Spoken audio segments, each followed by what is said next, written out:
خدا تعالیٰ نے ان آیات میں جو بے شمار حکمت کے خزانے مدفون فرمائے ہیں، ان کو آپ ٹٹولیں تو آپ کو نئے نئے عرفان کے موتی ملتے چلے جائیں گے، اور ان کا تربیت اولاد کے ساتھ اور تربیت قوم کے ساتھ بہت گہرا تعلق ہے۔ بس اپنی اولاد میں نیکی دیکھ کر خوش ہوا کریں، وہ پرورش پا رہے ہوتے ہیں، اور وہ ماں باپ جو ایک دوسرے سے سچا پیار کرنے والے اور ایک دوسرے کا ادب کرنے والے اور ایک دوسرے کا لحاظ کرنے والے، ایک دوسرے کی ضروریات کی طرف دھیان رکھنے والے اور اخلاق سے پیش آنے والے ماں باپ ہوتے ہیں، ان کی اولاد بھی اپنے ماں باپ سے بھی پیار کرنے والی بنتی ہے اور آپس میں بھی ایک دوسرے کے ساتھ نسبتاً بہتر تعلقات قائم کرتی ہے۔ اگر ایک ماں باپ ایسے ہیں جو ہر وقت اپنی اولاد میں نیکی تلاش کرتے ہیں اور نیکی نہ نظر آئے تو ان کے دل سے آہ نکلتی ہے، وہی آہ ان کی دعا ہوتی ہے اور خدا تعالیٰ اس پر محبت اور پیار کی نظر ڈالتا ہے۔ اگر ایک ماں باپ ایسے ہیں جو ہر وقت اپنی اولاد میں نیکی تلاش کرتے ہیں اور نیکی نہ نظر آئے تو ان کے دل سے آہ نکلتی ہے، وہی آہ ان کی دعا ہوتی ہے اور خدا تعالیٰ اس پر محبت اور پیار کی نظر ڈالتا ہے۔ اور وہ جو دنیا پہ راضی ماں باپ ہیں، وہ بعد میں اپنی اولاد کو جب بے راہ راہ ہوتے دیکھتے ہیں، ان کی لڑکیاں غیروں سے بھاگ رہی ہیں، ان کے لڑکے ہاتھوں سے نکل رہے ہیں، پھر وہ روتے ہیں، پیٹتے ہیں، دعاؤں کے لیے لکھتے ہیں، یہ ساری بے حقیقت باتیں ہیں۔ چنانچہ مجھے جو بعض احمدی خواتین کے خطوط ملتے ہیں جن کے خامند نیک نہیں، ان کو دنیا کی دلچسپیوں میں کا زیادہ خیال ہے بنسبت دین کی ذمہ داریوں کے، بعض ایسی نیک مائیں ہیں جو ان کے نیچے اس طرح زندگی بسر کرتی ہیں جیسے حضرت آسیہ نے فرعون کے نیچے زندگی بسر کی تھی۔ گو وہ شدت نہیں، لیکن کسی حد تک مضمون وہی ہے جس کا کسی حد تک ان کی زندگی پر بھی اطلاق پاتا ہے۔ بس ایسی عورتیں جن کی زندگی کسی نہ کسی رنگ میں آسیہ سے مشابہ ہیں، وہ بڑے دردناک طریق پر مجھے خطوط لکھتی ہیں اور کہتی ہیں ہم چاہتی ہیں بچوں کی اچھی تربیت کریں، لیکن ہمارا ماحول ایسا ہے کہ جس میں ہمارے لیے بڑی مشکلات ہیں۔ خامند نماز نہیں پڑھتا، خامند فلاں چیز کا عادی ہے، خامند فلاں بات کا عادی ہے، دنیا کی لغویات میں محو ہے، اور بعض دفعہ جب میں آپ کا خطبہ سن کر بچوں کو سناتی ہوں اور دیکھتی ہوں کہ ان پر بہت گہرا اثر پڑا ہے، تو میں کوشش کرتی ہوں کہ میرا خامند بھی سنے اور اس پر بھی اثر پڑے۔ چنانچہ جب وہ آتا ہے تو میں کسی بہانے سے وہ خطبہ لگا دیتی ہوں، لیکن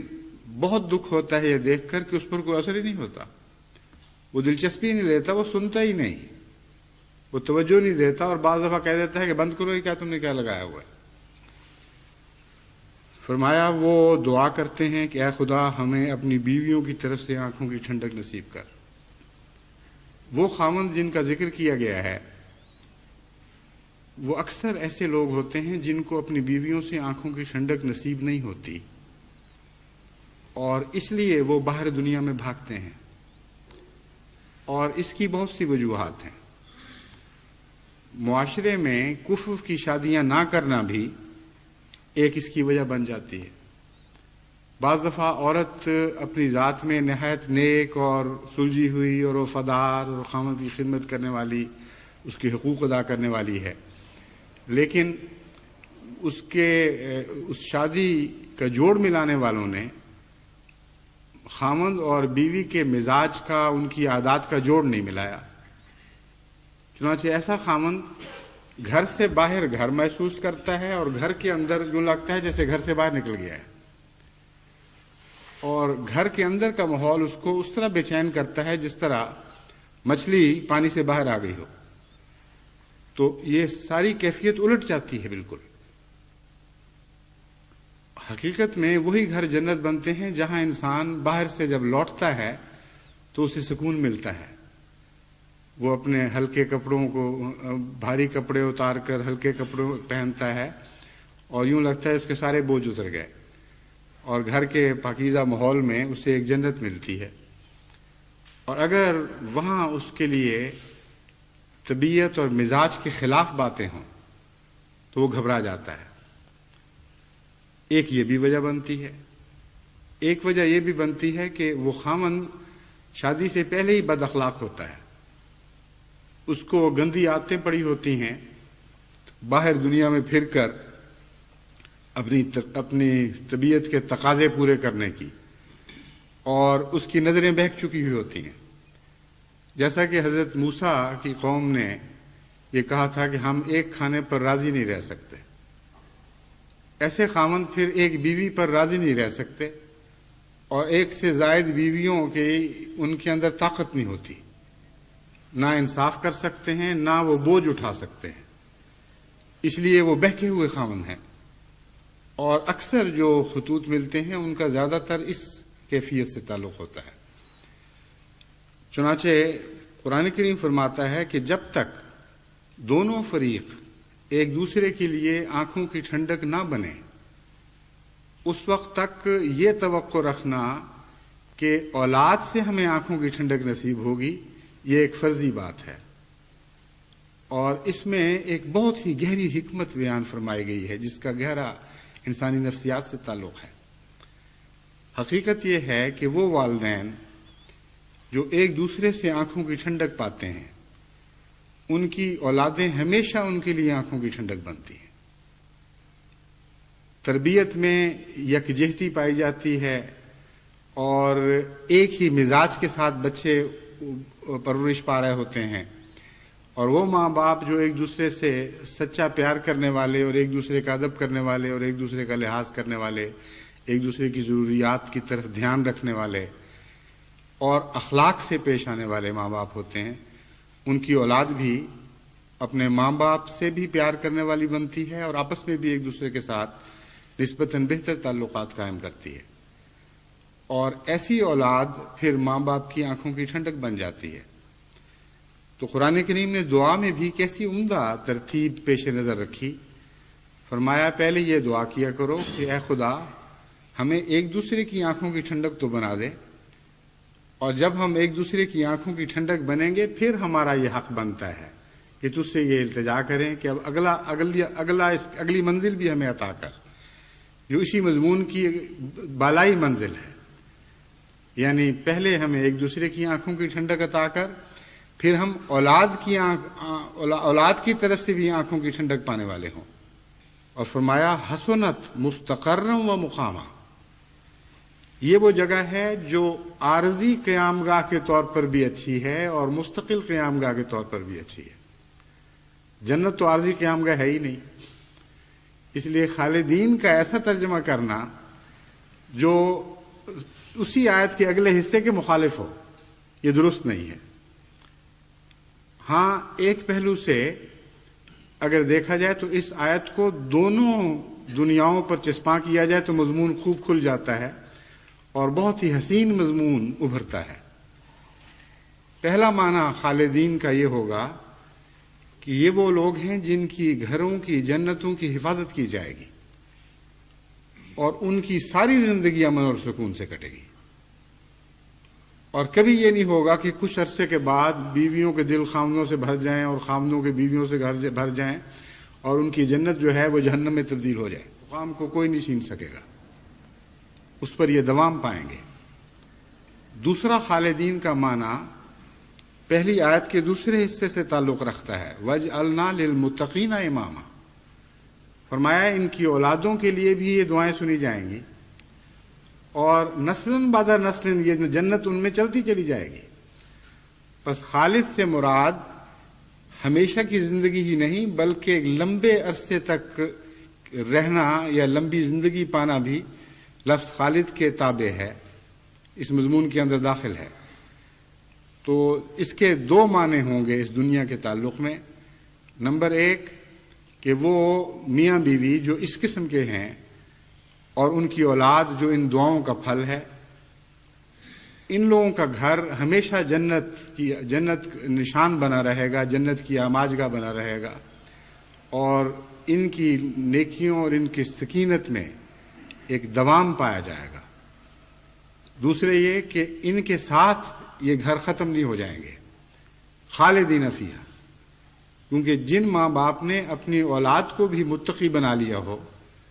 اور ان کے لیے اس قسم کی دعائیں کرتے رہے ہوں، کیسے ممکن ہے کہ خدا تعالیٰ ان کی آنکھیں بند کرنے کے بعد ان کی اولاد کو دھتکار دے؟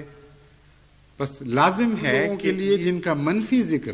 پچھلی آیات میں گزرا ہے اور وہ دعا کے ذریعے اللہ تعالیٰ سے مدد نہیں مانگتے،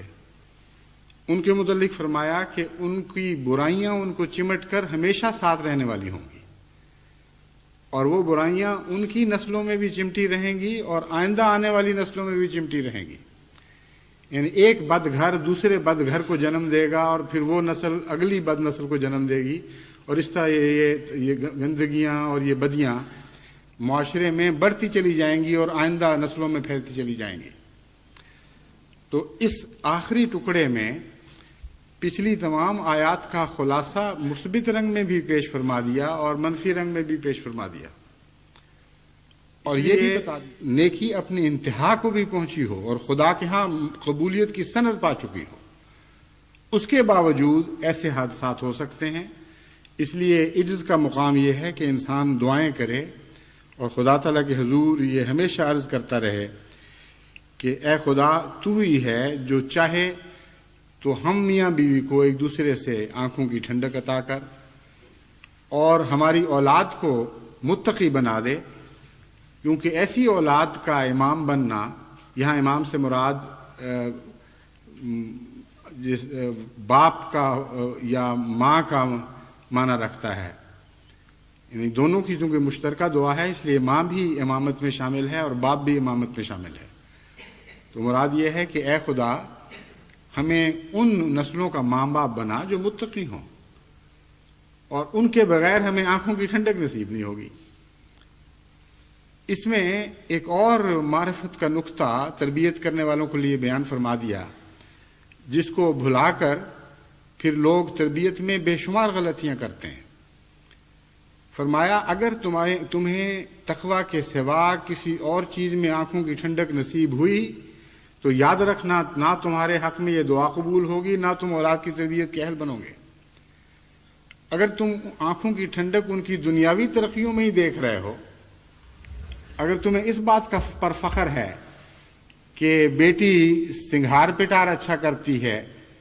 یا کپڑوں میں اس کا ذوق اچھا ہے یا اس کی سہیلیاں زیادہ ہیں یا دنیا کے لحاظ سے وہ بلند مقام رکھتی ہے، تو فرمایا کہ خالی منہ سے دعائیں کرنا کوئی حقیقت نہیں رکھتا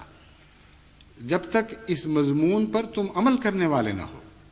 یہ مضمون تمہاری زندگیوں کا حصہ نہ بن چکا ہو۔ بس اگر واقعی اولاد کی نیکی دیکھ کر آنکھیں ٹھنڈی ہوتی ہوں، اگر اولاد کی نیکی دیکھ کر ان کی راہوں میں آنکھیں بچھنے لگ جائیں اور انسان کا دل خوشی سے بلیوں اچھلنے لگے اور خوشی کے ساتھ سجدہ ریز بھی ہو جائے، کیونکہ روحانی دنیا میں یہ کیفیت اکٹھی پائی جاتی ہے، خوشی سے دل اچھلتا بھی ہے اور خدا کے حضور سجدہ ریز بھی ہو جاتا ہے، تو پھر تم یہ دعا مانگ سکتے ہو کہ وَجْعَلْنَا لِلْمُتَّقِينَ اماما، اے خدا ہمیں آنکھوں کی ٹھنڈک نصیب کر اور تقوی والی اولاد عطا کر۔ آنے والے ہوتے ہیں دعائیں اور سمت میں ان کو لے جانے کی کوشش کرتی ہیں اور وہ دعاؤں کے مخالف سمت میں زور لگا کر آگے بڑھ رہے ہوتے ہیں۔ ان کا یہ دعا کرنا کہ یہ دعائیں ہمیں اڑاتے ہوئے ان سمتوں میں لے جائیں جن میں جو تیری طرف لے جانے والے رخ ہیں، یہ کیسی بےمانی اور لغو بات ہوگی، حقیقت میں دعا سے مذاق کرنے والی بات ہوگی۔ اے شخص تو جان